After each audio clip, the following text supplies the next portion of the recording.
বিসমিল্লাহির রহমানির রহিম।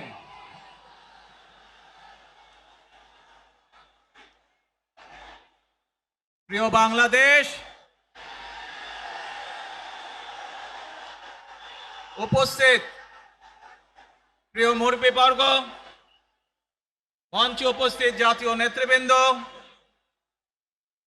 আমার সামনে উপস্থিত প্রিয় ভাই ও বোনেরা এবং মিডিয়ার মাধ্যমে সমগ্র বাংলাদেশ থেকে যারা দেখছেন এই অনুষ্ঠান, প্রিয় ভাই বোনেরা, প্রিয় মা বোনেরা, আসসালামু আলাইকুম। প্রিয় ভাই বোনেরা, আজ প্রথমেই আমি রাব্বুল আলামিনের দরবারে হাজারো লক্ষ কোটি শুকরিয়া জানাতে চাই। রাব্বুল আলামিনের অশেষ রহমতে আজ আমি আমার প্রিয় মাতৃভূমিতে ফিরে আসতে পেরেছি আপনাদের দোয়ায়, আপনাদের মাঝে। প্রিয় ভাই বোনেরা, আমাদের এই প্রিয় মাতৃভূমি 1971 সালে লাখো শহীদের রক্তের বিনিময়ে অর্জিত হয়েছিল। ঠিক একইভাবে 75-এ আবার 7ই নভেম্বর আধিপত্যবাদীদের হাত থেকে রক্ষার জন্য সেদিন সিপাহী জনতার বিপ্লবের মাধ্যমে আধিপত্যবাদের হাত থেকে দেশকে রক্ষা করা হয়েছিল। একইভাবে পরবর্তীতে 90-এ স্বৈরাচারের বিরুদ্ধে এদেশের জনগণ, এদেশের খেটে খাওয়া মানুষ তাদের গণতান্ত্রিক অধিকারকে ছিনিয়ে এনেছিল, কিন্তু তারপরেও ষড়যন্ত্রকারীদের ষড়যন্ত্র থেমে থাকেনি। আমরা তারপর দেখেছি 2024 সালে, 71 সালে এই দেশের মানুষ যেমন স্বাধীনতা অর্জন করেছিল, 2024 সালে এদেশের ছাত্র জনতা সহ সর্বস্তরের মানুষ, কৃষক, শ্রমিক, গৃহবধূ, নারী, পুরুষ, মাদ্রাসার ছাত্র সহ দলমত নির্বিশেষে, শ্রেণী পেশা নির্বিশেষে সকল মানুষ সেদিন 2024 সালের 5ই আগস্ট এই দেশের স্বাধীনতা এবং সার্বভৌমত্বকে রক্ষা করেছিল। প্রিয় ভাই বোনেরা, আজ বাংলাদেশের মানুষ কথা বলার অধিকার ফিরে পেতে চায়, তারা তাদের গণতান্ত্রিক অধিকার ফিরে পেতে চায়। বাংলাদেশের মানুষ চায় তারা তাদের যোগ্যতা অনুযায়ী ন্যায্য অধিকার পাবে।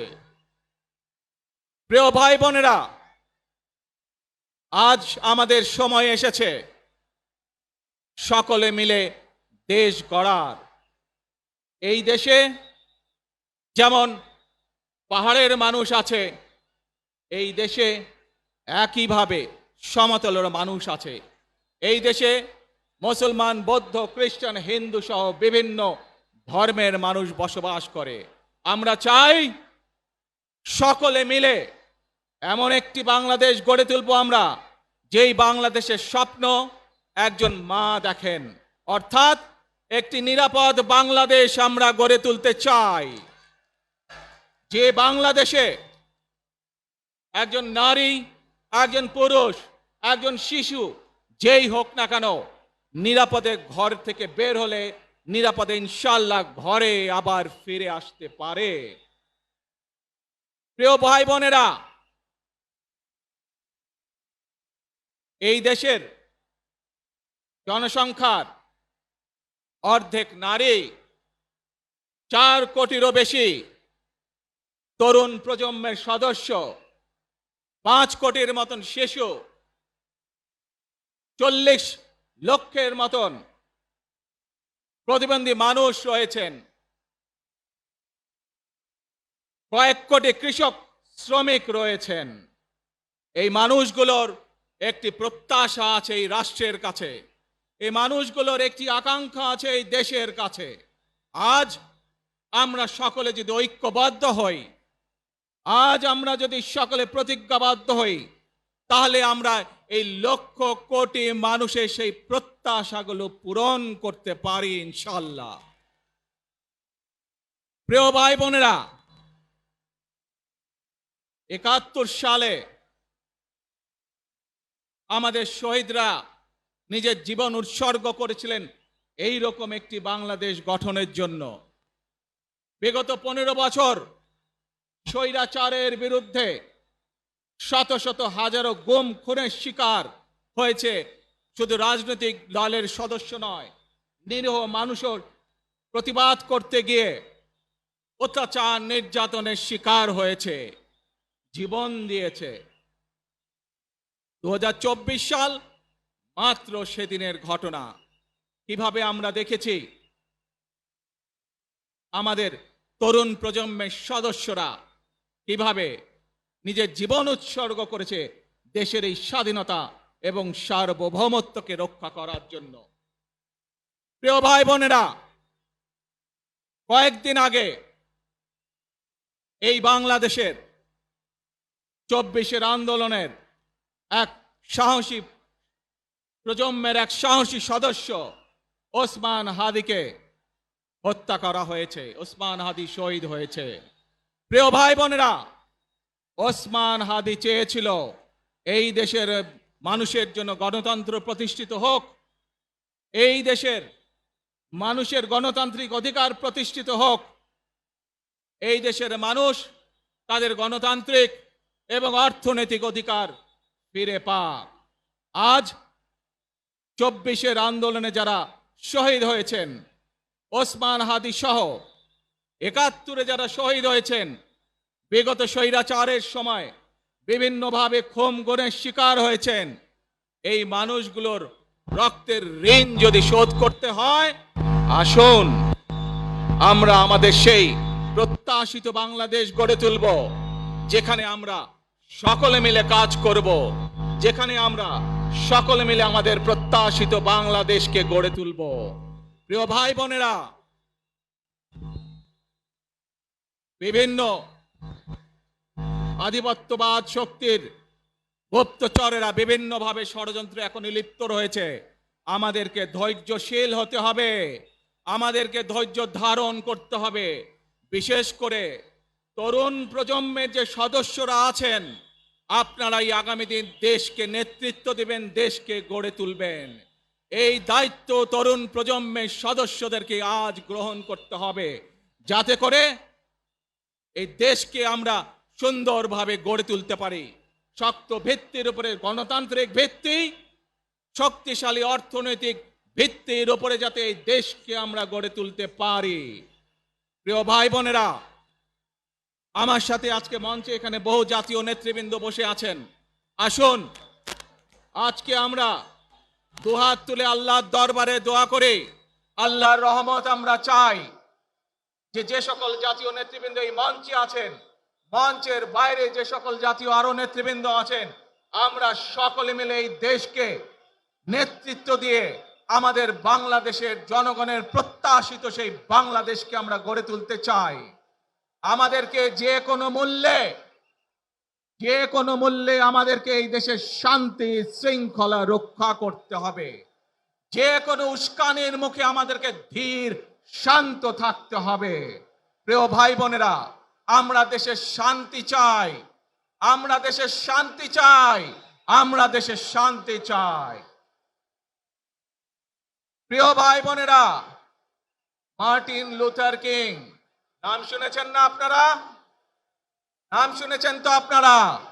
মার্টিন লুথার কিং, তার একটি বিখ্যাত ডায়লগ আছে, আই হ্যাভ এ ড্রিম। আজ এই বাংলাদেশের মাটিতে দাঁড়িয়ে আপনাদের সকলের সামনে আমি বলতে চাই, বাংলাদেশ জাতীয়তাবাদী দলের একজন সদস্য হিসাবে আপনাদের সামনে আমি বলতে চাই, I have a plan for the people of my country, for my country. আজ এই পরিকল্পনা দেশের মানুষের স্বার্থে, দেশের উন্নয়নের জন্য, দেশের মানুষের ভাগ্যের পরিবর্তনের জন্য যদি সেই প্ল্যান, সেই কার্যক্রম, সেই পরিকল্পনাকে বাস্তবায়ন করতে হয়, প্রিয় ভাই বোনেরা, এই জনসমুদ্রে যত মানুষ উপস্থিত আছেন, এই সারা বাংলাদেশে গণতন্ত্রের শক্তি যত মানুষ উপস্থিত আছেন, প্রত্যেকটি মানুষের সহযোগিতা আমার লাগবে।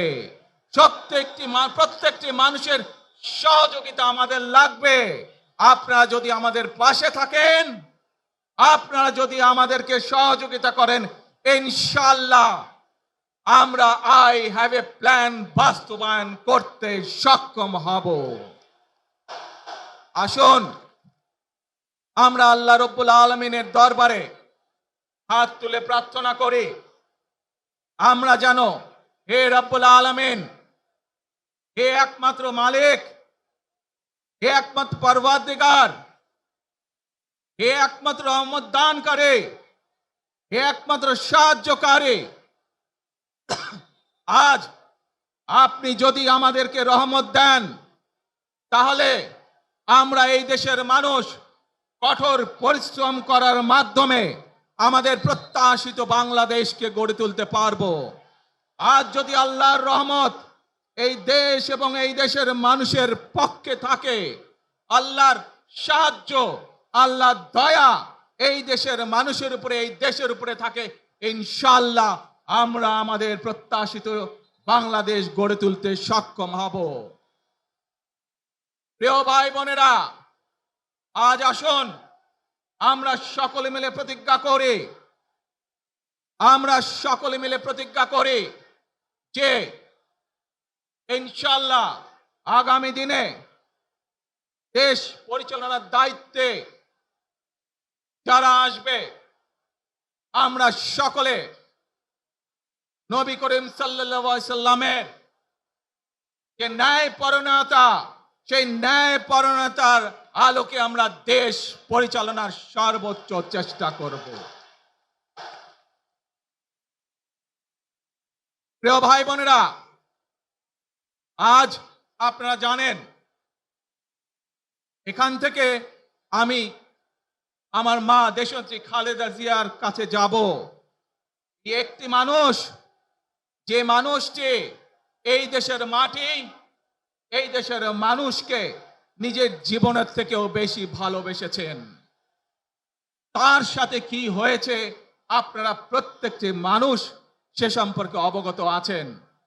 সন্তান হিসাবে আপনাদের কাছে আমি চাইবো, আজ আল্লাহর দরবারে আপনারা দোয়া করবেন, যাতে আল্লাহ ওনাকে তৌফিক দেন, উনি যাতে সুস্থ হতে পারেন।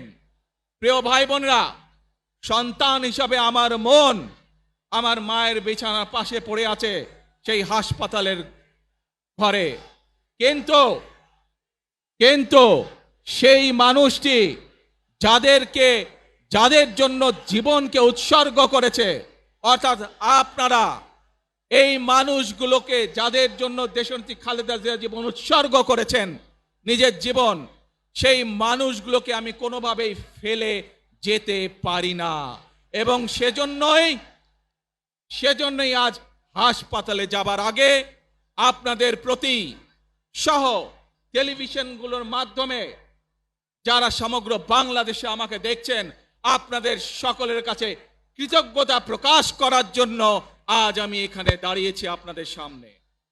প্রিয় ভাই বোনেরা, আসুন আমাদেরকে আজকে নিশ্চিত করতে হবে, আমরা যে ধর্মের মানুষ হই, আমরা যে শ্রেণীর মানুষ হই, আমরা যে দলেরই রাজনৈতিক দলের সদস্য হই অথবা একজন নির্দলীয় ব্যক্তি হই, আমাদেরকে নিশ্চিত করতে হবে যে কোনো মূল্যে আমরা আমাদের এই দেশের শান্তি শৃঙ্খলাকে ধরে রাখতে হবে।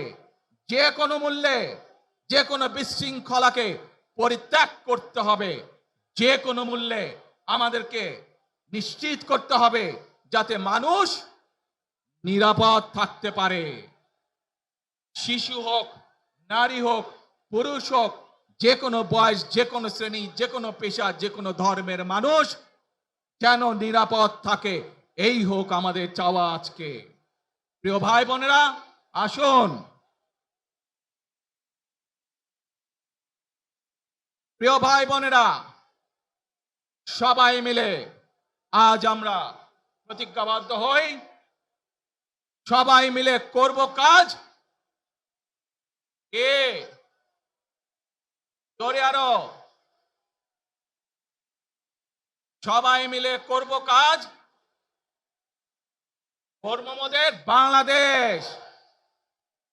ইনশাআল্লাহ আপনাদের সকলের কাছে দোয়া আছে, আবারও সকলকে যে কোনো মূল্যে দেশে শান্তি শৃঙ্খলা রক্ষার আহ্বান জানিয়ে যে কোনো বিশৃঙ্খলাকে পরিহার করে ধৈর্যের সাথে মোকাবেলা করার আহ্বান জানিয়ে আমার বক্তব্য শেষ করছি।